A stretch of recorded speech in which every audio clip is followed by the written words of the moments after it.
Hello and welcome to WTO Forum. Today's topic, reform of the dispute settlement system.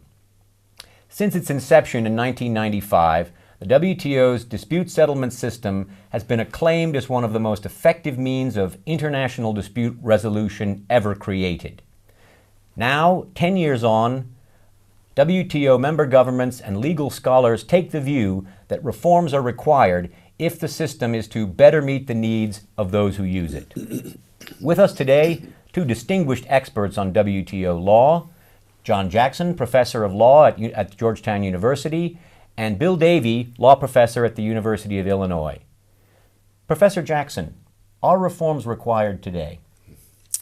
Well, I think required is too strong a word. In fact, the system is working very well. There's quite a bit of an acceptance by the diplomats worldwide.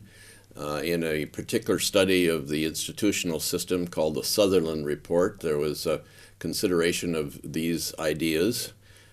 So I think you could say the best thing to do is to avoid doing any harm and to try to reform in any degree or length or extent could indeed do harm. For instance, there are proposals that would tend to reintroduce certain kind of political advantages into the process of the dispute settlement system that I think would be basically undermining the credibility of the system. But having said that, of course, one can always think in terms of things that could be better.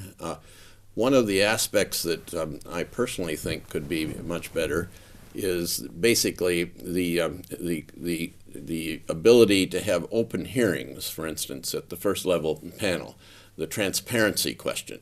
Because I think there is a lot of suspicion about what goes on in the dispute settlement system because of the closed hearings, and that is really unnecessary. Both Bill and I have had our experiences, he more than I, in actual panel processes. And it really is pretty admirable, the way things move forward. And I think it would be better if the world could actually see that going on. But nevertheless, there are some other things. I'm sure Bill will have some ideas. I think the system is indeed strong. It is quite powerful. It has a power because of mandatory jurisdiction and timelines and a final result that is an international obligation to comply, which scares some people. And there is a certain imbalance between that, the dispute settlement system, and the rest of the organization in that regard. Professor Davey. Well, I would agree with John that the system over time has worked quite well. In fact, the compliance rate is really amazing given that you're talking about resolving disputes between sovereign states who can't be forced to change their measures or their policies, but nonetheless are willing to, in most cases, 90% plus, as a result of the dispute settlement process. So in that sense, the system is quite admirable. But there are some problems, I think. One is that although the compliance record is very good in the end, it sometimes takes a long time for compliance to occur. And I think there are a number of changes that could be made that would speed up the process. If you look at various aspects of the process, there's kind of time that is wasted, I think. And so one area of reform I would be interested in is trying to speed up the process. Another area of reform is the area of remedies. What do you do if a state is very slow to comply? At the moment, the only remedy is to authorize retaliatory action by the winning member.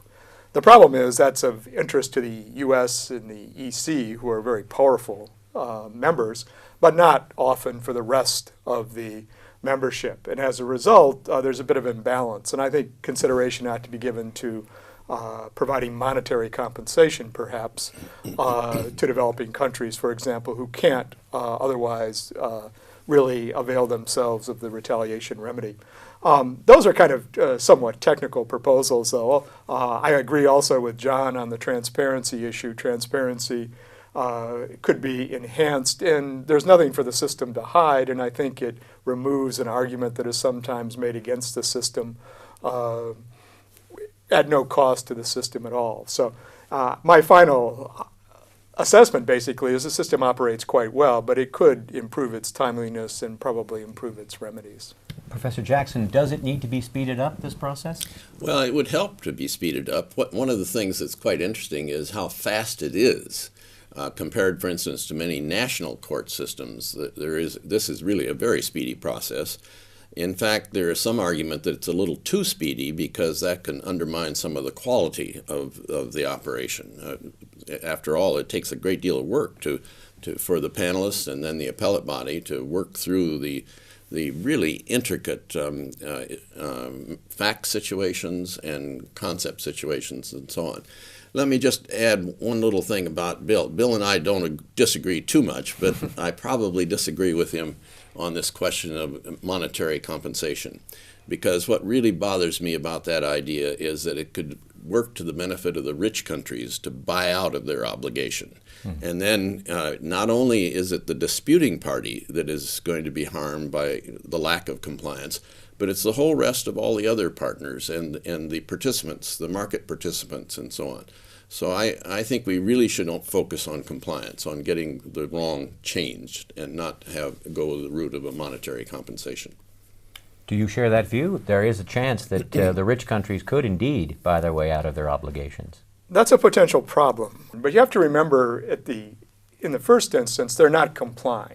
So they're not complying with their legal obligations. And the question is, what can you do to compensate those that are hurt by that and give the countries an incentive to comply? Monetary compensation benefits those who are hurt by the non-compliance, and to the extent that you structure it in a way that it increases over time, perhaps allows other countries to bring cases quickly so that there's additional compensation due, I think you can see that there could be a way to make it ever more expensive not to comply. But remember, we're talking about ways to try and solve a compliance problem. Usually we don't have those problems. Most problems of noncompliance, in fact, don't involve developing countries. Most cases of noncompliance, in fact, have involved the United States and some of the other major trading countries.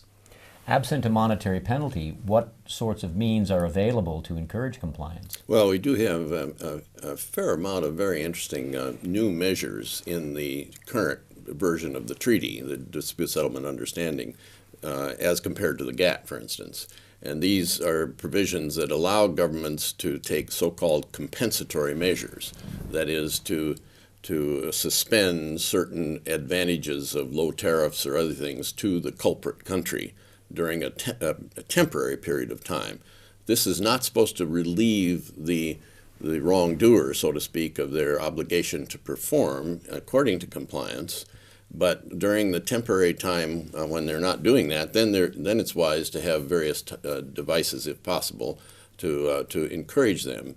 And sometimes by ordering, allowing the possibility of the plaintiffs, if you will, the complainants, to take measures that will be against the trade of the culprit country, that does provide some incentive. Now, there are lots of different ways to do that, and Bill can probably tell you some of those and better than I can. Professor Davey, in a brief period, could you sum up your thoughts on the way forward for the dispute settlement system here at the WTO? Well, as I've said, it's working well right now, but it could be improved, I think, in a number of ways.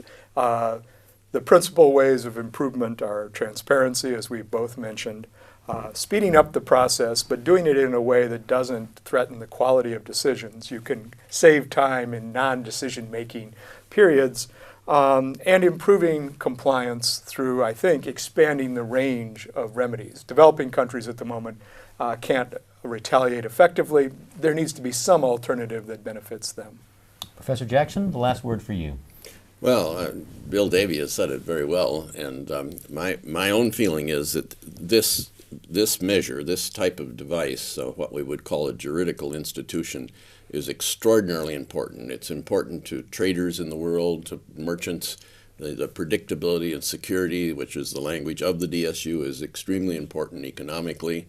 And I think it's being emulated in other institutional frameworks, perhaps other organizations like WHO and WIPO and so on, as well as in many of the free trade areas. Two perspectives on how the WTO's dispute settlement system can be enhanced and improved. Thank you to our two panelists, and thank you to all of you for watching.